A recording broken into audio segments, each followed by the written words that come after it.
Rock gives stability. Paper gives compassion. Scissors gives action. When you think of Spy Family, you probably picture the family. A spy, assassin, and a telepath all lying to each other. A weird dynamic that only makes sense when you see it for what it really is. If you really look closer, Spy Family isn't just about spies and missions. It's about finding balance in the most unusual situations. Because in a strange way, this family works like a game of rock, paper, scissors. Each of them beats the other, and the whole trio depends on the existence of that third option for this whole game to actually have legs. And that's why the Forgers work. Hey, what's up everybody? Welcome to the Bread Show.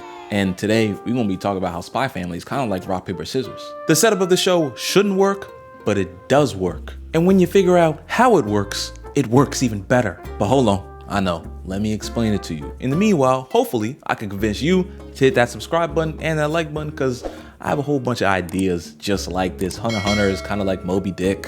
It's a whole bunch of stuff that I'll be working on. So yeah, please like the video. It really helps the channel out a lot, and come spiral with me real quick. Quick game of rock, paper, scissors. Rock, paper, scissors, shoot. Did you win? Let me know in the comments below. I'm pretty good at this, I can't lie. Let's start with Loid Forger. Obviously, Loid is like rock. Strong, reliable, solid, lifeless, expressionless, immovable, guarded on all sides. He's the emotional foundation that keeps everything standing. He's the one holding the mission, the family, and even the serious tone of the show together. He's literally the cornerstone that the builder refused. Just like rock, Loid is rigid. He doesn't bend easily, emotionally, or mentally. His entire life has been built on control and being unshakable. And the sad part about it is when you grow up like Loid did, you don't have room for sadness. You become structure itself. And that's not entirely a bad thing, because it's literally life or death that Loid is working with, and not just his own life or death. Many people's life or death. That's why his plans are airtight. His strategies never fail. His emotions locked up like a military file. But being rigid all the time takes a toll. Loid doesn't realize that his stability, the thing that makes him so good at his job, also isolates him. He's a rock in the purest form. Dependable, but isolating. You know, the good news is that rock is always gonna be there. And the bad news is that rock is always gonna be there. But what beats rock in rock, paper, scissors? Paper covers rock's ass. Anya covers Loid. Paper beats rock, not by being stronger, but being more flexible by wrapping around it. And that's honestly exactly what Anya does for Loid. She's the one who takes his hard edges and makes them human. The one who brings warmth to this perfectly calculated mission. Loid often describes Anya as the biggest variable he's ever had to work with, and Operation Strix is nearly impossible because of Anya. Before Anya, Loid was a man doing everything for the sake of world peace. After Anya, he's 90% doing everything for the sake of world peace. And that insignificant drop in percentage was a monumental shift in Loid's character. Because Loid's mission stopped just being about Operation Strix and became being about protecting something real, protecting something fragile, and also protecting something real fragile. Paper might look weak when compared to rock, but that's the point. Its strength comes from the ability to express. You see what I did there? You express on paper by writing on it. Okay. All right, just making sure y'all see. I'm really working here. I'm really working here. Please like the video. Anya is emotional where Loid is logical, covering Loid's blind side. I mean, this analogy fits so well. We could do this all day. She's expressive where he's restrained. She makes him laugh, she frustrates him, she challenges him, returning him to his human state day by day, reminding him of the childhood he was robbed of, literally. Loid basically became the Loid we knew today by the time he was, what, 17? It's no coincidence that the first real smile that Loid gives in this show comes after adopting Anya. But paper doesn't just cover rock, it also gets cut by scissors. Yor is scissors, sharp and precise, but deadly. At first, it was hard to relate Yor to scissors beyond the fact that she's an assassin that literally cuts people. I wanted to do more of a character analysis like I did with Loid and Anya. But then I realized she cuts through paper, she cuts through her own fear. The fear of not belonging, the fear of not being enough as a wife, mother, and sister. When used how they're intended, Scissors' abilities are amazing and precise. There's nothing like it. Yor lives the double life as an assassin, very useful to her employer, but of the three, she's the most emotionally fragile. Scissors aren't dangerous, but they break easily when handled the wrong way. She's a cold-blooded killer that cries after accidentally overcooking dinner. A trained murderer scared of losing the family she's supposed to be faking. And that's what makes her work in this little triangle that they got going on. Scissors cuts paper and Yor unknowingly, continuously, challenges Anya. Anya's impulsiveness and childlike reasoning constantly are putting the family and their secrets all in danger, and Yor's emotional kind of distress is something that Anya sees right through when she's reading her mind. But I wouldn't exactly say it's malicious. Yor's cutting nature is what challenges Anya to be better. Loid just kind of expects Anya to be better. When Yor fights, Anya learns courage. When Yor panics, Anya learns empathy. And when Yor doubts herself, Anya becomes her biggest supporter. Scissors may slice paper, but they also shape it. Come on now. Give me the snaps. Snap with me. That's a bar right there. That's a bar right now. Come on now. But anyways, just like that, rock beats scissors. And this is where the metaphor just comes full circle. And I'm gonna wrap up how they all kind of interact with each other. So I'm gonna go through all the combinations of rock, paper, scissors, but replace them with the three characters I mentioned. Rock, Loid, protects Scissors, Yor. He grounds her chaos, gives her structure. In this pretend family he has, at least. When Yor is spiraling, Rock is Rock. He's calm.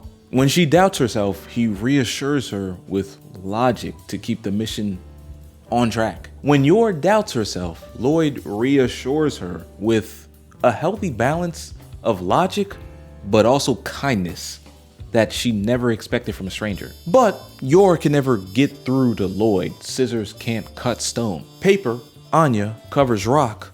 Loid, she takes basically this cold and hardened worldview and wraps it into warmth. Her favorite superhero is literally a spy, and that's how she views Loid. Loid despises that cartoon spy because, you know, Loid knows the seriousness and the consequences of his own situation. But without Anya, Loid's mission would just be another operation. In Scissors, Yor cuts paper.